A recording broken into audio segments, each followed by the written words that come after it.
Work is wanting to sell it or not. And if he does, I actually think he's going to buy it. Well, hello and welcome to the Pop Podcast. I'm excited that you have decided to join us today whenever you're listening to this. We release these every Wednesday, so you can catch us there. But our prayer, we have two prayers about this podcast. The first one is that God would send this to whoever needs to hear this conversation. So, and I just know that he's going to do that through you, through your likes, through your comments, through you sending this to someone. That if you hear something in here that you're like, oh, this person needs to hear that, then you should be the catalyst to send it to them. The second prayer that we have is that we just pray that this is a portion of peace for you. That we have just such chaotic lives, and we know that Jesus is a Prince of Peace, that he brings peace. So maybe this conversation is tough to hear, and you're going, that's not peaceful. But I think it does provide peace in drawing us closer to God, in either disagreement or agreement with the topic. But hopefully this pushes you towards God, because he is where we're going to find our peace. So thank you for joining with us today. We have Ashley Margo. So thank you for joining us.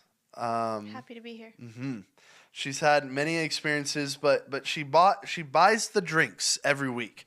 So this one, she still had to buy these, so she already knew what they were. So that's why it's not this whole reveal.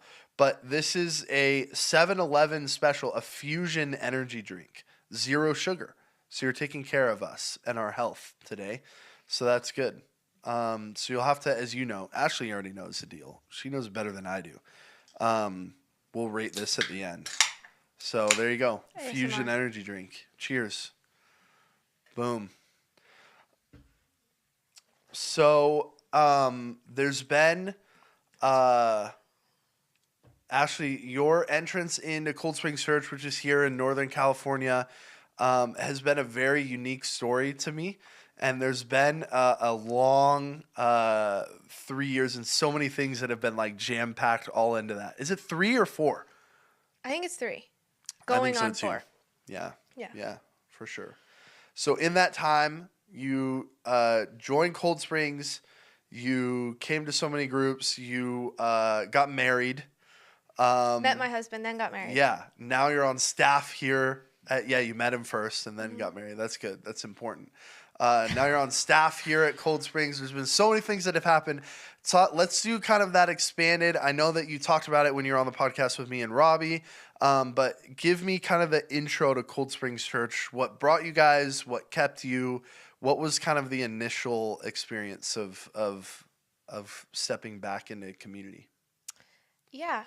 So I was raised in a Christian household, and we went to church on Sundays and stuff like that. But I think I was young. I was like 10-ish, I think. My church went through a really big change up. A handful of the pastors left. The whole congregation changed, and it just became a place that didn't feel like home anymore. And so for a little while, we church hopped. We went to all the local churches, and we went a couple times, like we went back, but we never really found anywhere that like felt like home, and then we stopped going altogether. And then just one Easter Sunday, I think life was obviously especially hard, and I was like, well, let's try church again. I mean, why not? And so I asked my dad if we could go to church, and he said, absolutely. What church do you want to go to? And I said, the church with the lights, which surprisingly is Cold Springs Church. And so we showed up. Yeah, it was Easter Sunday, and it wasn't like too crazy. It wasn't like a, God, you're here in this room experience. It wasn't like that. It was just another church. And it was like my dad had leaned over like in the middle of the sermon or something and was like, hey, Ashley. It was probably during announcements. But he was like, hey, Ashley, I dare you to fill out a welcome card. And I just had remembered, like in that moment, it was like, oh, like old Ashley, the person that I used to be, would have loved to do this and would have been like, absolutely, I'm going to fill out too. Yeah. But the Ashley that was there that morning was the one that was like, no, like what if people are going to see my handwriting and that's going to be embarrassing, and then Yeah. I'm going to have to actually talk to somebody, and that's another conversation that I need to prepare for, and it just like was this anxiety spiral. Um, but it was like two conflicting realities in my head of like who I used to be and then who I was that day. And so it took some like mental wrestling, but it was like I'm going to I'm going to try it. Hmm. We're going to step into it and Yeah. see how it goes. Yeah. So then you fill out the welcome card, and I don't really, but I vaguely remember because at that time, and still kind of our method was like, okay, if we get a new welcome card, then like who's going to reach out, and based on who was over which ministry and stuff. So I think I and Steve reach out to you, or just Steve, or anyways, you come to young adult group, which is like this small group in a house gathering. What were we at? Were we in apologetics yet? What do We you were in remember? John. Yeah, we're in John. We That's did right. the year and a Hmm. half long study in Yes. John. I jumped Yeah.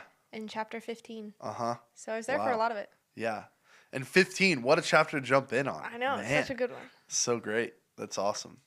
So I remember so vividly that like Ashley was the person that came each night with a question. It was What? multiple. Oh yeah. Yeah, yeah, Yeah. yeah. And there was something you were wrestling with each week, and maybe it carried over from last week, or maybe it didn't. Mm-hmm. And then throughout the study, there may be a new question that pops up, and it would just create discussion. Um, what is that family upbringing? Where do you get that inquisitive, like wrestling with questions nature? Um, I think it definitely it it was taught to me and it comes naturally. Like when I was first, you know how when you're raised in the church, like Yeah. at one point you get to the point where you're like, "Mom, Dad, why are we Christian? There's like 7 million religions. Why are we Yeah. Christian?" And my dad's answer, which I think about this all the time, and I very much am going to teach my kids, like this is how I'm going to parent my kids one day, is I was like, Dad, like why are you Christian? Why are we Christian? Um, and he said, go figure it out. Like he didn't tell me. I Yeah. like I asked him, I was like, why am I a Christian? Why are you a Christian? He's like, go figure it out. This isn't for me to tell you. This is for you to find out. Yeah. And I just think that like that it's so vital, and it was so helpful and so impactful. And I think I've taken that into like just so many aspects of my life and in my faith. Yeah. Like it's never I'll get an answer and I'm like, okay, well, that wasn't all of it. So we're going to keep looking. Like Yeah. I'm not going to stop until I Yeah. find the answer that satisfies. Cuz I know that there is one. I just haven't found it yet. Yeah. So, yeah, I think it was very much kind of both. Yeah. Comes naturally, and my dad did a really great job of being like, Good luck. I trust God. Here you go. Yeah. Which is very hard to do as a parent, I'm Yeah. sure. Yeah. So, in our experience, and just because I know your story and walked through at least some of this section of it, there was kind of like two versions of Ashley that we've had in these 3 years. Not fully versions, but there was Ashley that we first knew that was, I would say, maybe more combative.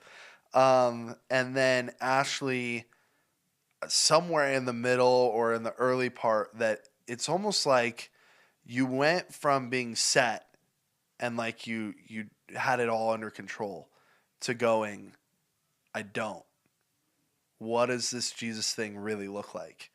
And have seen so much transformation in you and how you've pursued growing. What do you attribute to that switch, so to speak? And maybe those aren't good words to clarify. No. So I don't know if you would have different ones or No. yeah. I think, well, obviously it was God. Like it was 100% the Holy Spirit. But the way that he went about shifting me was I got stuck in 1 Corinthians, I'm pretty sure it's chapter 14, where it says, where Paul says, I do not permit a woman to speak in church, and it goes through this whole thing. Yeah. And I was struggling Mm-hmm. in a great way. Yeah. I was like, no, my God wouldn't say that. Yeah. No. Yeah. And I learned all the context, and I learned who he was talking to. And I was in this question for 6 months.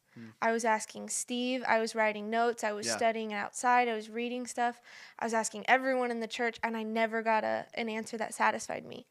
And Steve York, he's kind of the punching bag.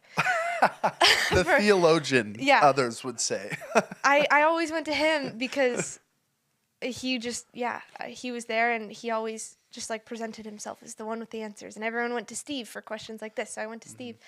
And I remember the thing that has really, like, I respect most about Steve is I was bringing this to him constantly, and he finally said after probably months, just like, Ashley, I don't know.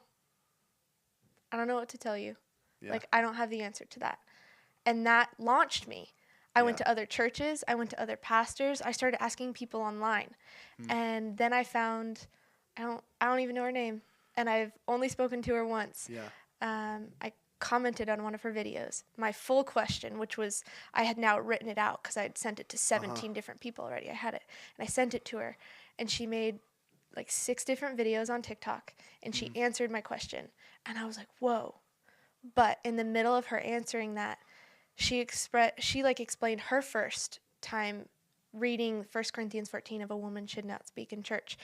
And her reaction, God 100% just like, he broke through a dam, and it just changed. So she was reading it, and it said, I do not permit a woman to speak in church.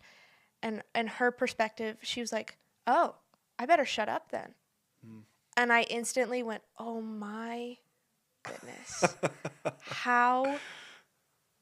What? What am I doing? She went, oh, I'm going to err on the side of, this is what Scripture says. I'm going to do it and figure it out as I go. Yeah. And I went, no, I know what's right, and I'll figure it out, and I'm going to keep going until it like makes sense. Yeah. And I think that has shifted so much of like, if I don't know, that's okay. I'm going to lean on even the thing that like, women don't speak in church. Okay, I'm going to stop talking until I figure out what it's really saying. I just thought that was like, I think that that's what shifted me, because it was, I know that I'm right. Like, I know that I am. And I know that, like, there's going to be something that's going to explain how I'm right. Yeah. But that just was like. And that's so, because that's being submitted to Scripture, sure. But really it's submission to God of like, hey, I don't know the intricacies, but I know you say that this is your word. And so, okay. And along the way, I don't get this. So would you show me? That's a completely different heart posture than, God, I know how this stuff works. Let me read this and see if you fit into what I think about the world. Yeah. That's really cool. I think so many people are hung up on that. Not just that scripture, but in that thought of like, no, I know how the world works, and let's see if the Bible fits into that. And then when they come against this passage that doesn't, now you have a choice.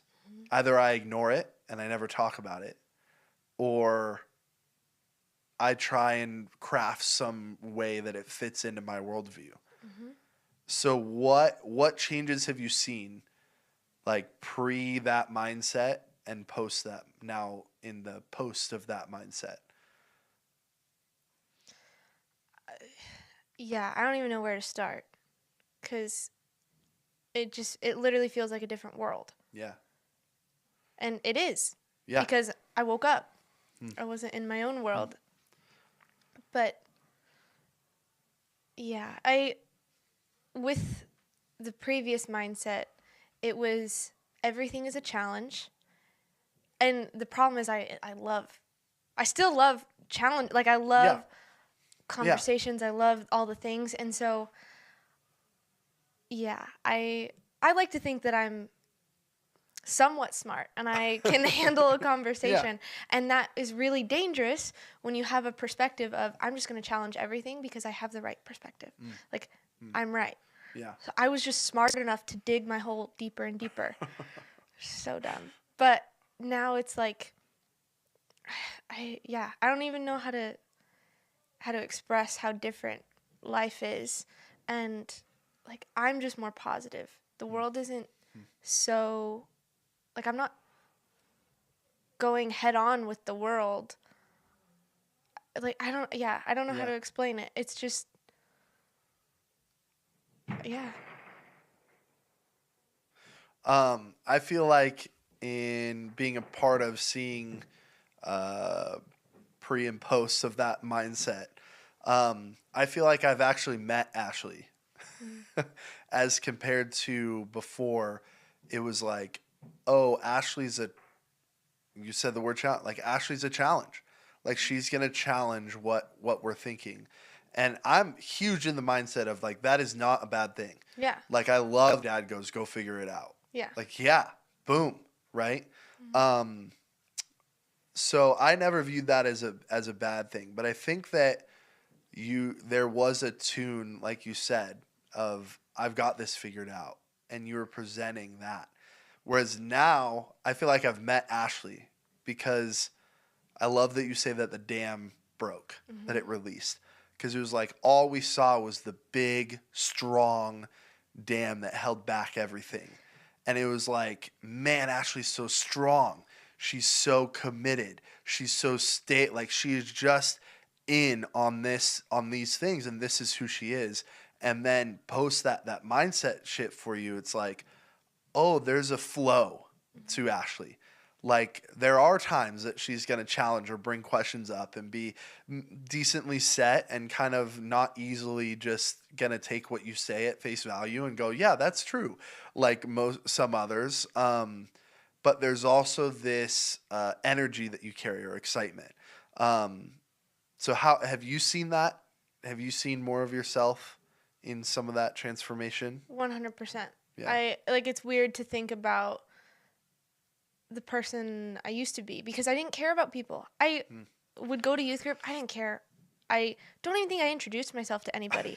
I don't even think I introduced myself to Steve really. It was like maybe the first initial introduction of just like hi, and then I'd walk into youth group and I would find him and I'd have my notebook with Yeah. my 12 questions Mm. from the things that I was working on, and I would sit down. It wasn't, hi, Steve, how are you? It was, so we're going to get into morality and predestination Uh-huh. and sacrificial atonement Uh-huh. and sit down because Yeah. I have questions. Yeah, I, yeah.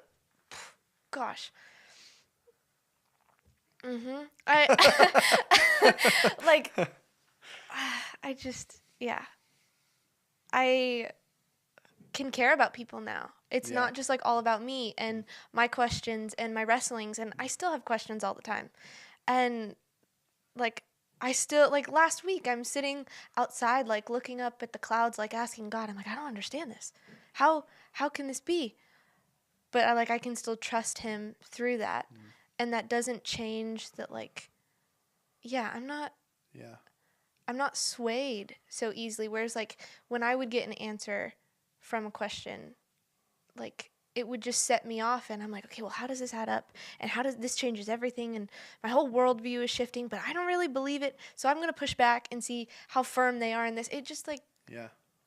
yeah, it was, nothing mattered but me and my understanding of the world, Mm. because if I didn't understand it, then who cares? Yeah. And yeah, I didn't care about people. I didn't care about, it was just me, and I had to understand the world, and I had to break it down, and I Mm. had to digest it. And now it's like, yeah, I still don't know. Yeah. That's okay. I still got stuff to do. Yeah. Because guess what? God's not going anywhere. Mm. And if he gives me an answer, amazing. Yeah. It's okay if he doesn't too. So the kind of before that mindset shift, did you find yourself, what was like relationship with God like? Like did you find yourself talking to him a lot? and asking, I don't know, what did that look like? Because I think we can find when we're not submitted to God that we're not seeking Him. Hmm. Do you feel like that was accurate for you, or what was the experience? I think back then, my relationship with God was my understanding of Him. Mm, There was very mm, little prayer life, and if there was, it was very not superficial, but it wasn't real. It wasn't yeah. like, it was like, thank you, Lord, for this meal that you have blessed me with. Please bless it to the nourishment of my body. Whoa. Okay. Relax. Because that, I mean, that blesses food to the nourishment of my body. That is like deep roots within me that I say every day. My dad said that at every meal. That's very like church he grew up in. So now you're treading on waters that affect me. So just be careful. No, totally. There's prayers that are rehearsed or rhythmic that can start to feel. If that's all you're doing, Mhm. then you're at what you're describing. Yeah. Continue. No. Yeah, I know. I know what you were saying. And it just like that's what life was. I remember we used to, as a family, we'd pray together before bed. My dad, my sisters, and I. Hmm. One time, my dad literally had to stop us while we were praying, me and my sister, because he was like, "Girls, you've prayed the exact same verbatim prayer for 2 months. Hmm. What are you? You're not talking to God. That's not a conversation. You're checking off a list." And I think Wow. it's exactly, yeah. It My relationship with God was what I understood of Him, and if somebody challenged that understanding, then my whole world changed because that was my relationship with Him, and Yeah. it was, yeah, it was just uh, looking back, it's a crazy difference Hmm. of like I don't know everything, and I don't have to, Yeah. from like I have to know everything because if I don't, then Because that's all of my relationship with God is knowing all about Him, is understanding every aspect understanding of it. everything. I've got to know. Yeah. And so, yeah. So then now, what is your relationship with Jesus made up of? Super easy. I So I'll just toss it out there. I have God speaks to me in these little images, these pictures, Hmm. a lot, and a lot of it is when I'm driving. Hmm. It's when I'm traveling, when I'm going from Mm-hmm. place to place, which I like to think of. Jesus did that a lot, and Yeah. he liked to walk around, and he was having conversations with his disciples, and they were walking from place. Mm-hmm. So I'm like, "Ugh, this is our Yeah. little thing," Yeah. which whatever, yeah. Um, the most recent image that God has like spoke to me and given to me, I think I will cherish for the rest of my life, and it is the perfect, like, this is what I hold on to. Um, it was this image of him and I like dancing, Hmm. but I was like a kid, and you know when you have your kids and you're spinning them in a circle, he was doing like he was holding and he was spinning the circle, and it was this moment of like I yeah, just God had seen, knows every aspect of me. Hmm. And he's happy to just spin me in a circle Yeah. and dance and laugh, and Hmm. like he was having just as much fun as I was having. Yeah. Like we were just having fun together. Yeah. And so, like, yeah, like that's what my life is now. I'm not afraid to invite him into any area. Yeah. I think sometimes it feels a little weird because it's new. It's not something that I've done very often. But now it's like, all right, well I'm doing this. You're coming with me. Yeah. How do I get you in here? Like how do Yeah. I?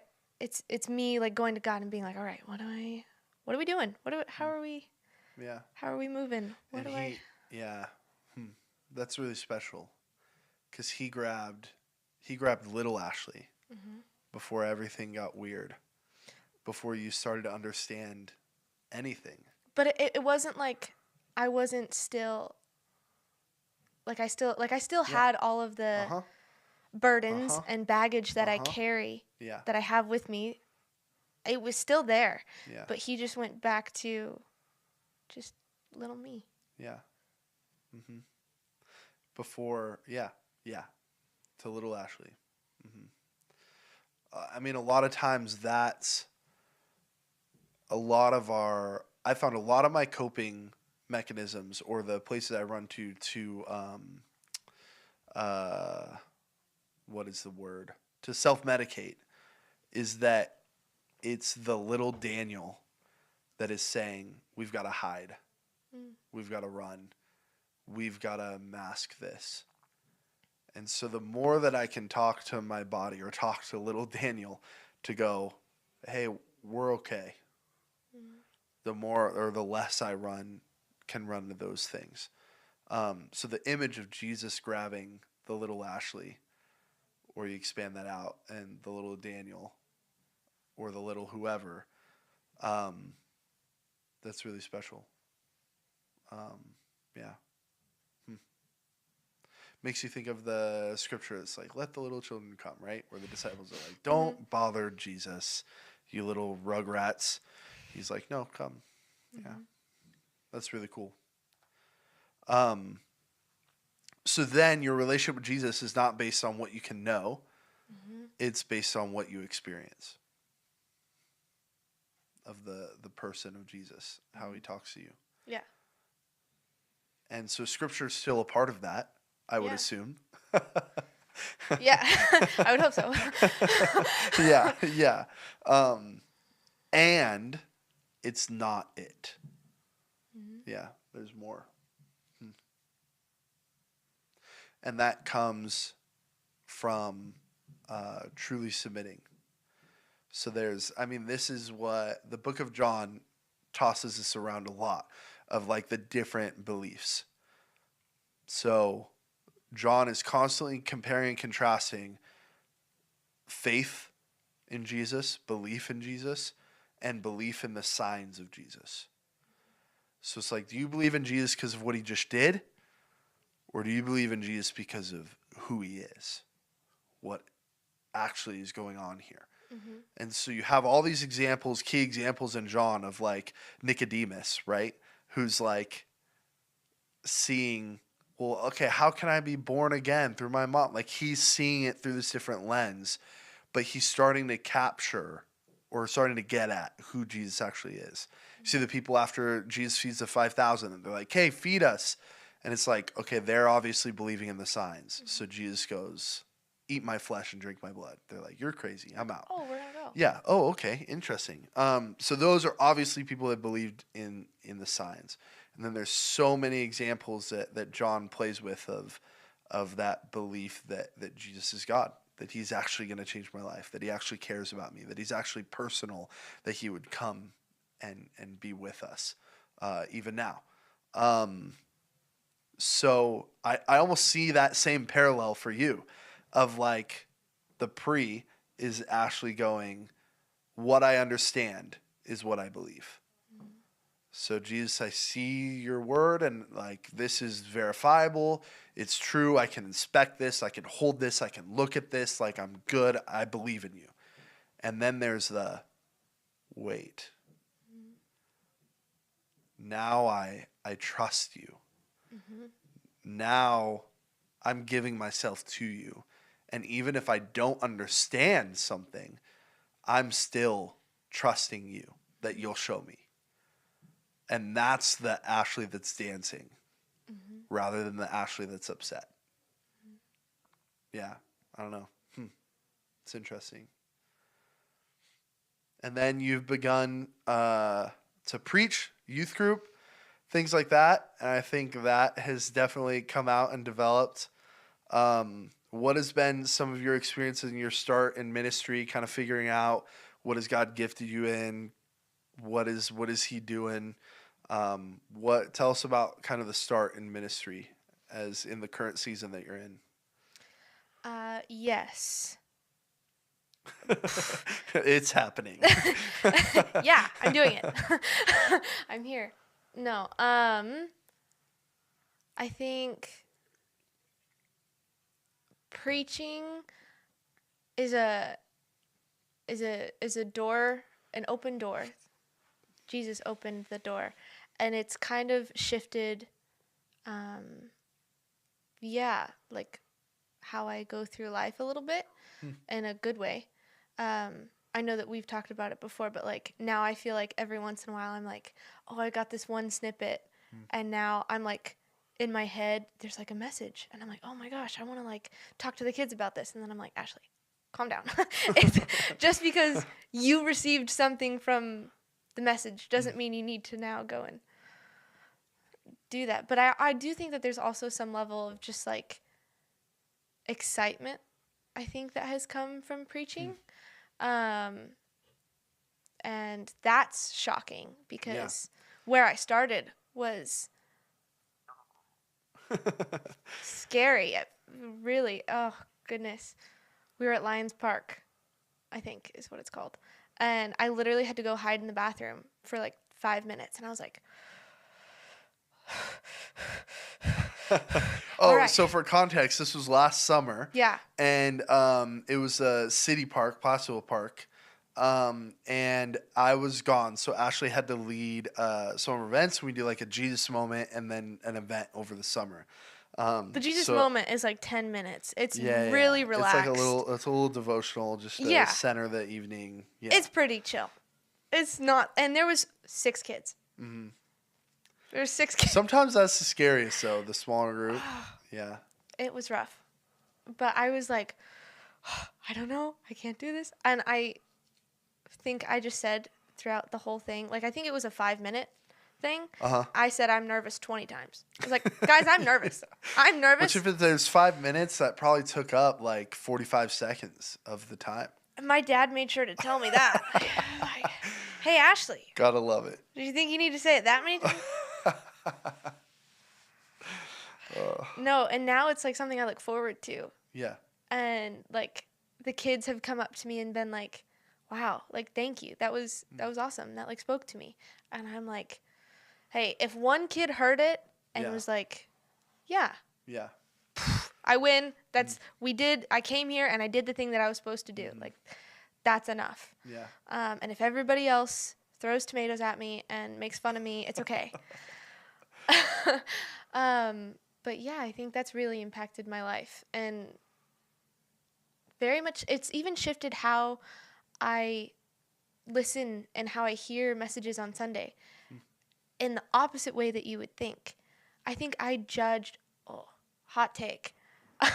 I judge the pastor every time that they're preaching. I'm like, okay, well, how was their sermon? What could they have done better? And since preaching, I'm like, what's the one thing that I can pull out of this? Like, what's the one thing God is speaking through that person? Because I know that God is. How is he speaking to me? Which is a weird shift. You'd think it would have been backwards. Yeah. That like now that I'm preaching, I'm like, okay, well, what can I take from this person, and what can I? No, it was backwards for me. I was already doing that. Yeah. I was like, oh, that person's stage presence, poor. There's a theme of arrogance here, if you couldn't tell. And now it's like, there's one thing. I'm not leaving this room. God's trying to say. There's one thing. Yeah. Which is crazy. And small groups. We're talking about youth, so we're talking about it. Small groups have been insane. I think my favorite tool in small groups is I don't do anything. Okay, I ask questions. And then the students, they'll be like, hey, Ashley, like this is, or we're talking in group, but they're looking at me, you know? They're like, this is kind of what's going on. Like, do you have any advice? Or they ask a question kind of along. And I'm like, hey, what do you guys think? Like, I don't answer it. Yeah. I'm like, what do you guys think? And then they help each other, and then one person, and I'm like, oh. And I'm learning from them now, too. And I think. Which I want to highlight, because Ashley that goes, what I know is what I believe, would have taken that small group, and when someone asks you, what do you think your posture would have been? Oh my gosh, I would have been walking away with a trophy. I would have been like, oh, They've set me up, Yep. and I get to knock this out of the park. Uh-huh. Thank you for giving me the space to Yeah. speak.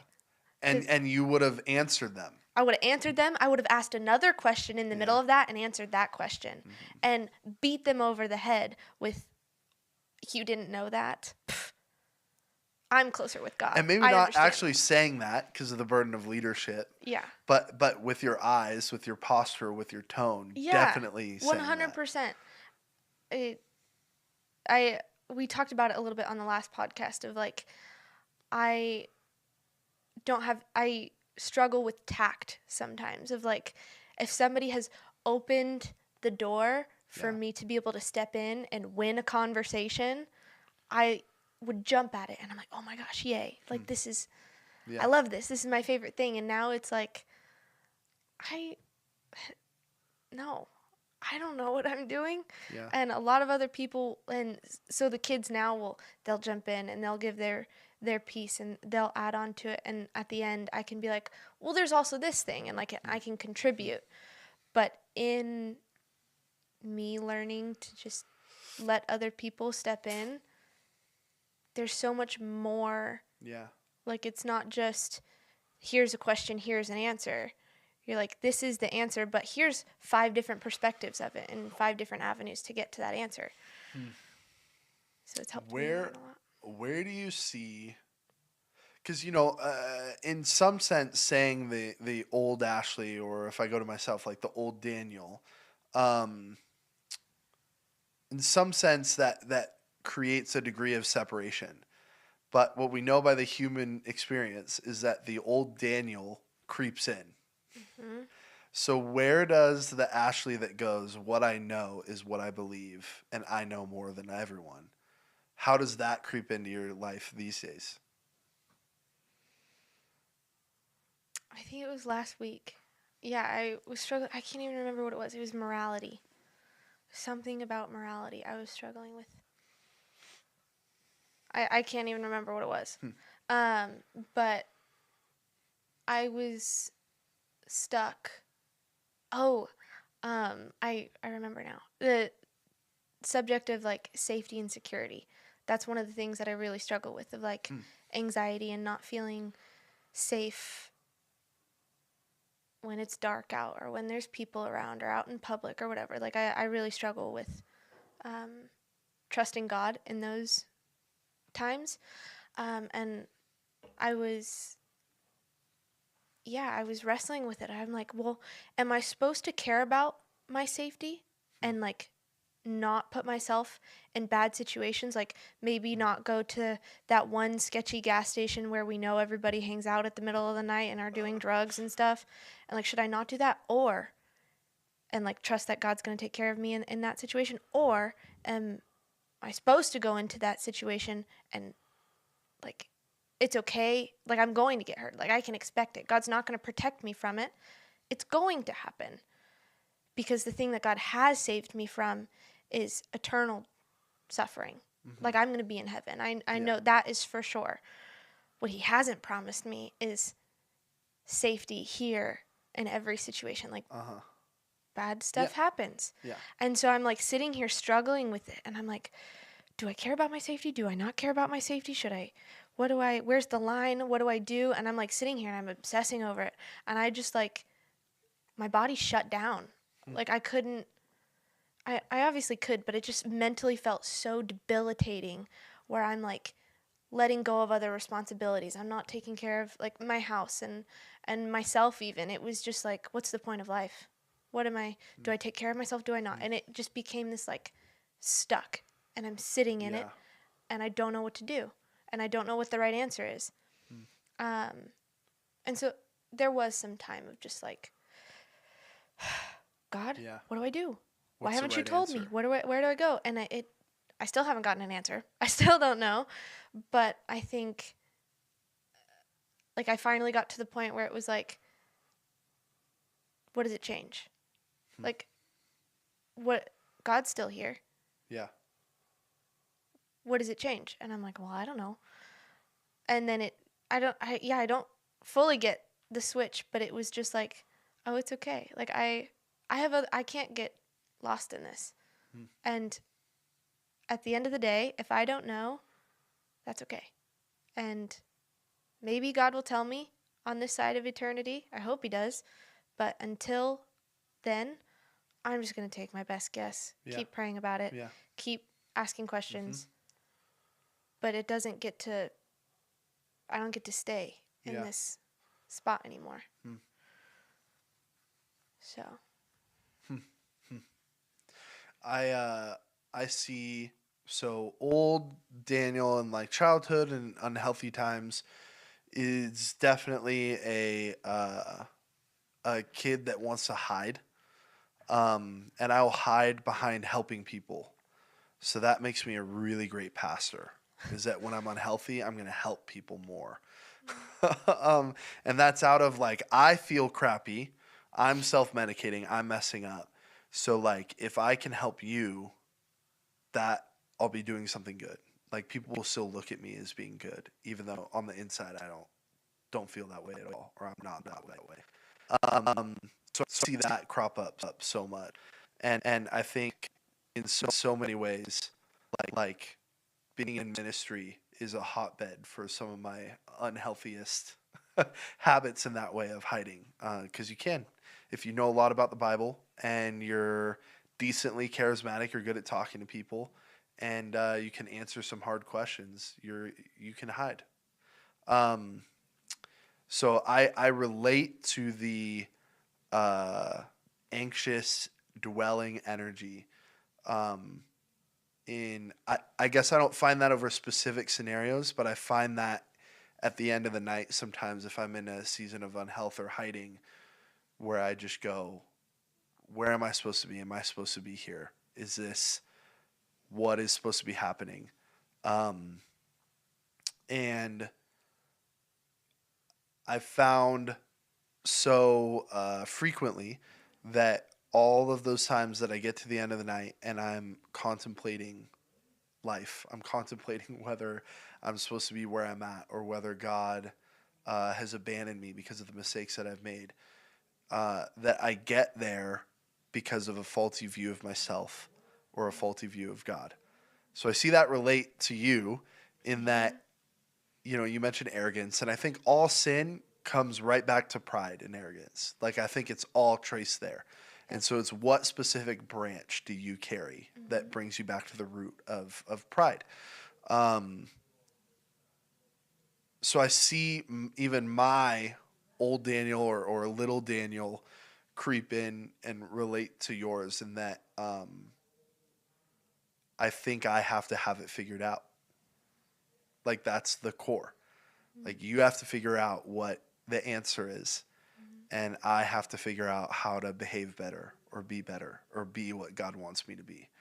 Um, and that's where community, I think, is so important because we all come back to the core of pride and it all pans out differently.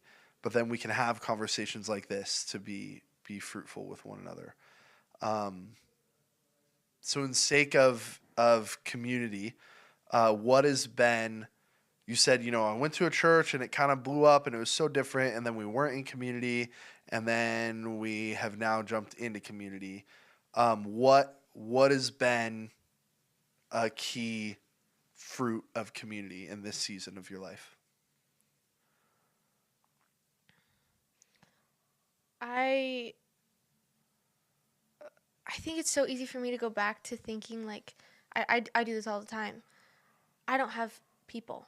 Like I don't. Hmm. These are Fox's friends Yeah, and Fox's circle. yeah. I don't have people, and it creates this like Fox is her husband, by the way, yeah. not an animal. Yes. Hi Fox. um, it's so easy for me to like just go back to it's up to me. Like it's just me. I've got like I don't have any close friends. Like it's just little me, and it's just so isolating. It's so easy to like not get involved, not talk to people, not be genuine with people because I'm like, well, it's just me. Yeah, And shifting that, like I have to. pry myself open and be like, no, it's not just like they're your people too, and you need to start thinking about them that way because that's how they think of you. And the one that's creating distance right now is you. Like it is Wow. me. Wow. And I struggle with that so much. Yeah. It's really hard. But the times that I get it right and I do pry open myself, Yeah. I have found just people. Like I can share, I can be like even with my sisters who are my best friends. Like my closest friends are my sisters. And for the longest time, like I wouldn't share anything with my little sister because I'm like, I have to be the role model, I have to be this person. And I started sharing stuff with her, like the real stuff that I haven't been wanting to talk to her about, Yeah. like the jail stuff and stuff like that. And the first conversation when I did that, when I opened and I was like, we're going to do it, like we're going to try it. And I shared some stuff with her. Like we kept talking. It was like we were out at coffee. And then at the end of, like when we were leaving, she had explained how she had felt God speak to her in some story that I shared with her. And I was like, oh, I'm not just secluding myself and distancing myself Yeah. with Haley. I'm also stopping. It's not stopping, but Yeah. I can, God will work through me sharing, through me being vulnerable. And so it's now no longer just like I'm going to shut down and close in. Oh man. Yeah. Yeah. I'm sorry. No, Continue your no. thought.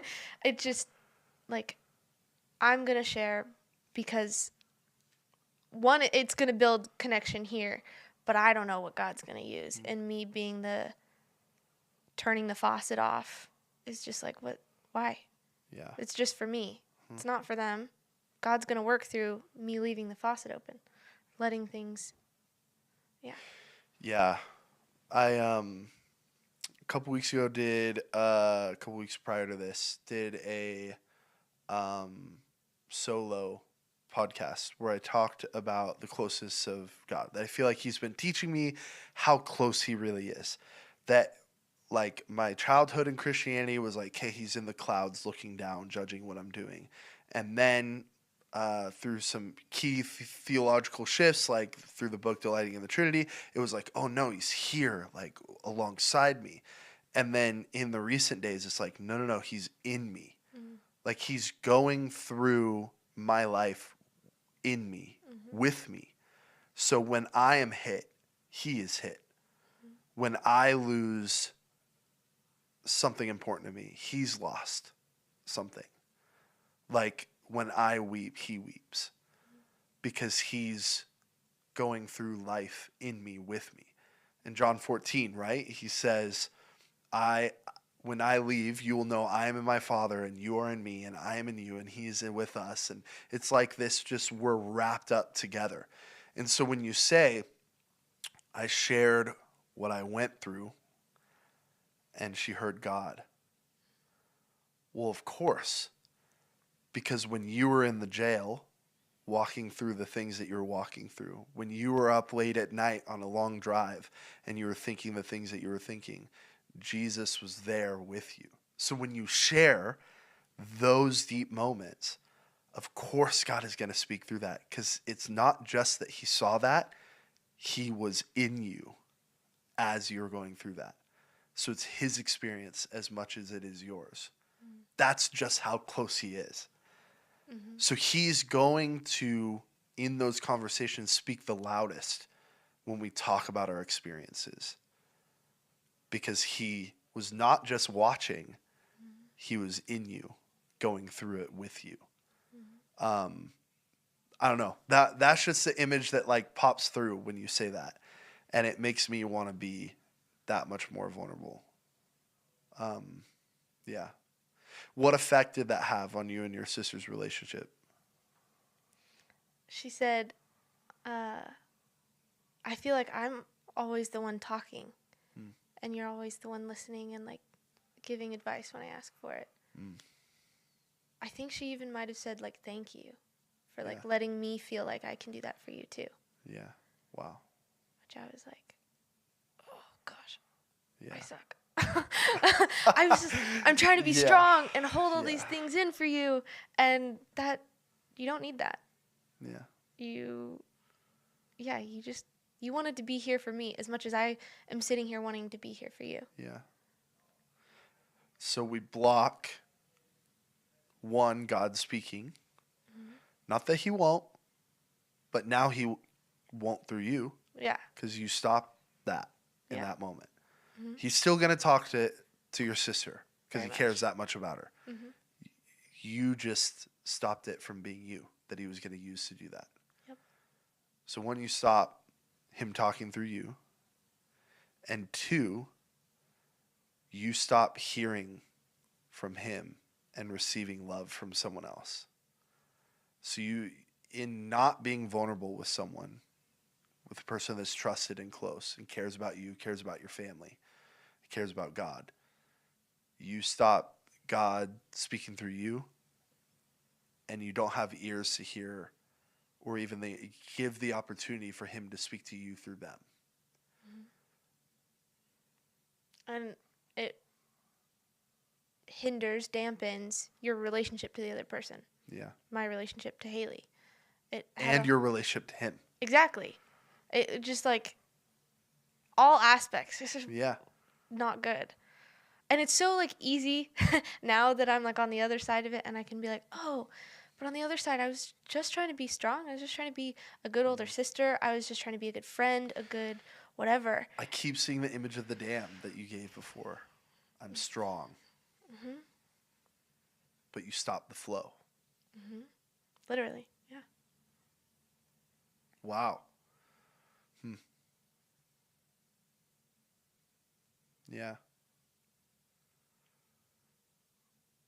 Well, I don't know where to go from there. That was really good. And it makes me want to have more conversations. Yeah. I think sometimes it's hard to find the people that you can trust though with that. Cuz like I don't think it's smart to just go around and give everyone the business, so to speak. Yeah. I guess there's a difference of like, hey, I'm going to be honest and I'm going to be vulnerable. Mm. There's honesty of where we've been and what God has done. And there's vulnerability of where we are right now. Yeah. That isn't so pretty. And I don't think that you blab that to anyone and everyone, Yeah. right? Like I you've got to have the trusted person that you know loves God, loves you, loves your family. and when I was sharing, like when I had finally opened up to Haley about like a vulnerable thing that I just didn't want to share with her, it wasn't like it had related. She was like talking about careers and different jobs, Yeah. and like it like had related directly, and I was like, I don't really want to tell her, but there's no way for me to get around being like, oh, I would be careful looking into this route because of X, Y, and Z without explaining it. And so I almost just like didn't talk to her altogether. And then I was like, oh, I think it's time. So, yeah, That's cool. I think you're right about like, I think, yeah, there has to be intention and purpose Yeah, and sharing stuff like that. for sure. Well, thank you for joining the Pop Podcast in this way. You're always a part of the Pop Podcast, just not in the visible way. So thanks for being a part of it, Yeah. and thank you for grabbing the drink. What is your rating? What is your thought on the Fusion 7-Eleven zero sugar energy drink? I'm seeing now that the flavor is galactic citrus. So what I is love your this. rating of the I love galactic citrus? everything about this. This feels like a mix between a Sprite and It's gluten free. something else really yummy. Yeah. I'm gonna say 8, maybe 9. Wow. This is really That's good. one of the top ratings. Yeah. Yeah. Seeing now that they say citrus, I gotta put the cap on that. At least in my perception of citrus. I always think of like sour or tart as citrus. Have you? I don't feel like Did it's you very take a sip? tart. I did. Have you I tried took it? several. Yes. Mm. It doesn't feel too tart to me. It has 0 calories. That's kind of crazy. Anyways, I'm at like a 3, a 2 or a 3. Like it's definitely in like the good category. I enjoy it. So thanks for picking those up. You're welcome. So if you guys are interested, the Fusion 7-Eleven drink, you can get it at Speedway. Even though it's not a 7-Eleven, they're connected somehow. Most likely, we won't even get into that. The We have a lady was whole really pretty nice at the gas yeah, station, and she recommended right. them. Yeah. So if you're, you could be anywhere in the world, but if you swing by Placerville, California, then you need to go to the Speedway because the lady there is really She's nice. really cool. Yeah. Thank you for joining. I'm going to continue to repeat this because I want you to feel seen. We see the group that is forming as like the consistent presence of engaging with the Pop Podcast, and I just thank you for engaging with this. We do this for you. It's so much fun. I've loved this. This is like one of my favorite parts of every week. So I love being here, and I love you guys, and I hope, and our prayer is that this is a portion of peace for you. So I hope that that's what this episode was. So yeah, thank you for watching. We release the Pop Podcast every Wednesday, so check in with us next week for the Pop Podcast. Love you guys. Thanks for tuning in.